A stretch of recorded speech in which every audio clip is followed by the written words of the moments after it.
क्या आपने कभी यह सुना है कि हम जैसे कर्म करते हैं तो उससे हम वैसे ही बन जाते हैं और बस यही कर्म का फल है। मतलब यह है कि अगर अच्छा किया तो अच्छे बन गए और अगर बुरा किया तो बुरे बन गए। बस यही फल है जो तुरंत मिल जाता है। इससे अलग और कोई फल नहीं होता। यह बात सुनने में इतनी तार्किक लगती है कि गहरा असर करती है। सुनते हैं, अच्छा लगता है और मान लेते हैं कि समझ बढ़ गई। लेकिन हम कभी रुककर यह नहीं देखते कि क्या यह सोच हमें सच में स्पष्टता देती है या फिर यहीं से गहरी उलझनें शुरू हो जाती हैं। तो इस वीडियो में हम यही समझने की कोशिश करेंगे कि कर्म का फल तुरंत मिलता है। इस सोच में हम कहाँ उलझ जाते हैं। नमस्कार, कन्फ्यूजन से क्लैरिटी के लिए आप गुरु के इस वीडियो में आपका स्वागत है। जब बात कर्मों के फल की आती है तो कुछ लोग अक्सर यह कहते हैं कि कर्मों का फल इसी जन्म में मिलता है और तुरंत मिलता है। वे अपनी बात को समझाते हुए कहते हैं कि अगर आप अच्छा कर्म करते हैं तो आप अच्छे बन जाते हैं और अगर आप बुरा कर्म करते हैं तो आप बुरे बन जाते हैं। और बस यही, अच्छा करने से अच्छा बन जाना और बुरा करने से बुरा बन जाना ही कर्म का फल है जो तुरंत मिल जाता है। मतलब उनके अनुसार कर्मों का फल कोई अलग से मिलने वाली चीज नहीं है, बल्कि जो जैसा करता है वो वैसा ही बन जाता है। और यही कर्म के अनुरूप वैसे ही व्यक्तित्व का बन जाना कर्म का फल है जो कि तुरंत मिल जाता है। अब सुनने में तो यह बात बड़ी आकर्षक लगती है, क्योंकि इसमें ना तो कोई अगले जन्म की बात है, न किसी अदृश्य फल की प्रतीक्षा है और ना ही किसी ईश्वरीय हिसाब किताब का झंझट है।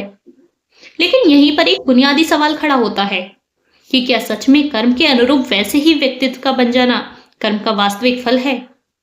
और क्या वाकई कर्म का फल तुरंत मिल जाता है? तो देखिए, इसे एक आसान उदाहरण से समझते हैं। मान लीजिए कि आप बिजनेस करते हैं। जाहिर सी बात है, बिजनेस करने के कारण आपको बिजनेसमैन कहा जाएगा। अब आप खुद से पूछिए कि बिजनेस करने का वास्तविक फल क्या है? प्रॉफिट या लॉस का मिलना या फिर आपका बिजनेसमैन बन जाना? यहाँ कोई भी समझदार व्यक्ति यही कहेगा कि बिजनेस रूपी कर्म का वास्तविक फल तो प्रॉफिट या लॉस का मिलना है, जबकि बिजनेसमैन बन जाना तो बस उस कर्म की पहचान मात्र है। यानी बिजनेसमैन बन जाना एक आइडेंटिटी है जो बिजनेस करने के कारण बन जाती है। ठीक इसी तरह अगर कोई खेती करता है तो खेती करने से उसका किसान बन जाना खेती का वास्तविक फल नहीं है, बल्कि खेती का वास्तविक फल तो फसल का मिलना है। किसान बन जाना तो खेती रूपी कर्म की पहचान मात्र है। ऐसे ही अगर कोई अपराध या हिंसा करता है तो अपराध या हिंसा करने का वास्तविक फल अपराधी या हिंसक बन जाना नहीं है, बल्कि वास्तविक फल तो सजा का मिलना है। और हिंसक या अपराधी बन जाना तो कर्म की पहचान मात्र है। अब जरा ध्यान दें, बड़ी बात यह है कि लोग फल से प्रेरित होकर कर्म करते हैं, लेकिन केवल कर्म की पहचान से प्रेरित होकर कोई भी कर्म नहीं करता। इसीलिए जो भी बिजनेस करते हैं तो वे प्रॉफिट रूपी फल के लिए तो बिजनेस करते हैं, लेकिन सिर्फ बिजनेसमैन कहलाने के लिए कोई भी बिजनेस नहीं करता। इसका मतलब साफ है कि कर्म के परिणाम का मिलना ही कर्म का वास्तविक फल है और उसी फल से प्रेरित होकर लोग कर्म करते हैं। जबकि कर्म करने से किसी आइडेंटिटी का बन जाना वास्तविक फल नहीं है, बल्कि केवल किए हुए कर्म की पहचान मात्र है।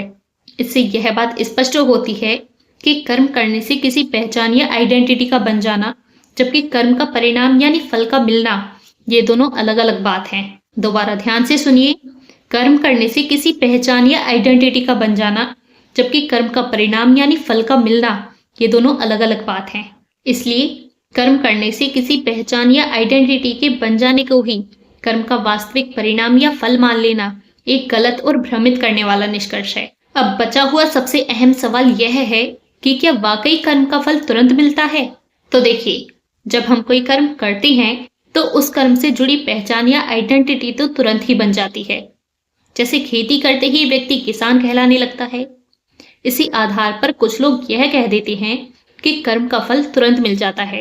लेकिन अब आप यह समझ चुके हैं कि किसान बन जाना खेती का वास्तविक फल ही नहीं है, बल्कि खेती का वास्तविक फल तो फसल का मिलना है। और यह बात सभी जानते हैं कि फसल तुरंत नहीं मिलती, बल्कि फसल मिलने में समय लगता है। इसलिए यह कहना कि कर्म का फल तुरंत मिल जाता है तो यह अपने आप में एक अधूरा निष्कर्ष है। लेकिन इसका यह मतलब भी नहीं है कि हर कर्म का फल देर से ही मिलता है, बल्कि असल नियम यह है कि जहां कर्म की प्रक्रिया तुरंत पूरी हो जाती है तो वहां परिणाम या फल भी तुरंत मिल जाता है। लेकिन जहाँ प्रक्रिया पूरी होने में समय लगता है, तो वहाँ परिणाम या फल मिलने में भी समय लगता है। उदाहरण के लिए, अगर आप आग में हाथ डालते हैं, तो हाथ तुरंत जल जाता है, तो फल तुरंत मिला। लेकिन उसी जले हुए हाथ का अगर आप इलाज करते हैं, तो हाथ ठीक होने में समय लगता है, तो यहाँ फल देर से मिला। इससे एक बात बिल्कुल स्पष्ट हो जाती है कि ना तो सभी कर्मों का फल तुरंत मिलता है और ना ही सभी कर्मों का फल देर से मिलता है। बल्कि सामान्य रूप से यही देखने में आता है कि कुछ कर्मों का फल तुरंत मिल जाता है, जबकि कुछ कर्मों का फल मिलने में समय लगता है। और जब इसी बात को बड़े स्तर पर समझा जाता है, तो फिर इसी आधार पर पुनर्जन्म की अवधारणा सामने आती है कि कुछ कर्मों का फल इसी जन्म में मिल जाता है और कुछ कर्मों का फल अगले जन्म में मिलता है। और यही कारण है कि वैदिक दर्शन कर्मों का फल अगले जन्म में भी मिलने की बात करता है। गहरी बात यह है कि अगर सब कर्मों का फल इसी जन्म में मिल जाता, तो फिर पुनर्जन्म की कोई जरूरत ही नहीं पड़ती। पर क्योंकि सभी कर्मों का फल इसी जन्म में मिल नहीं पाता, तो इसलिए कहा जाता है कि कुछ कर्मों का फल अगले जन्म में मिलता है। लेकिन जो लोग व्यक्तिगत सत्ता के पुनर्जन्म को भी नहीं मानते और कर्मों के फलों को भी नहीं नकारते, तो वे कर्मों के फलों को इसी जन्म में तुरंत मिलता हुआ दिखाने की कोशिश करते हैं और इसलिए यह कह देते हैं कि अच्छा करने से अच्छा बन जाना ही कर्म का फल है। मतलब वे परिणाम की बजाय व्यक्ति में हुए परिवर्तन को फल बताते हैं। और यहीं पर इस अधूरी समझ की असली जड़ छुपी हुई है। अब यह आपका विवेक है कि आप यह मानते हैं कि कर्मों का फल तुरंत मिलता है, या फिर यह मानते हैं कि फल या परिणाम प्रक्रिया पूरी होने के बाद मिलता है। खैर, अगर आप अपने भीतर दुख, खालीपन और असंतोष को महसूस करते हैं और सच में शांति और आनंद को पाना चाहते हैं, तो एक सुझाव है, ध्यान करना शुरू करें। शांति, आनंद और संतुष्टि पाने की दिशा में ध्यान एक बेहद प्रभावी साधन माना जाता है। अब अगर आप ऐसे ध्यान को गहराई से समझना चाहते हैं जो आपको गहरी संतुष्टि की ओर ले जाए, तो आप मुझसे इंस्टाग्राम पर जुड़ सकते हैं।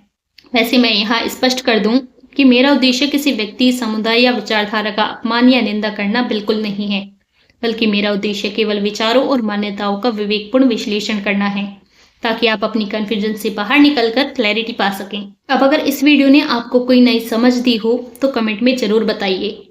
वीडियो पसंद आया हो तो लाइक करें, शेयर करें, और अगर आपने अभी तक चैनल सब्सक्राइब नहीं किया है, तो कन्फ्यूजन से क्लैरिटी की और वीडियो देखने के लिए सब्सक्राइब जरूर करें। इस वीडियो को देखने के लिए आपका धन्यवाद। मिलते हैं अगली वीडियो में।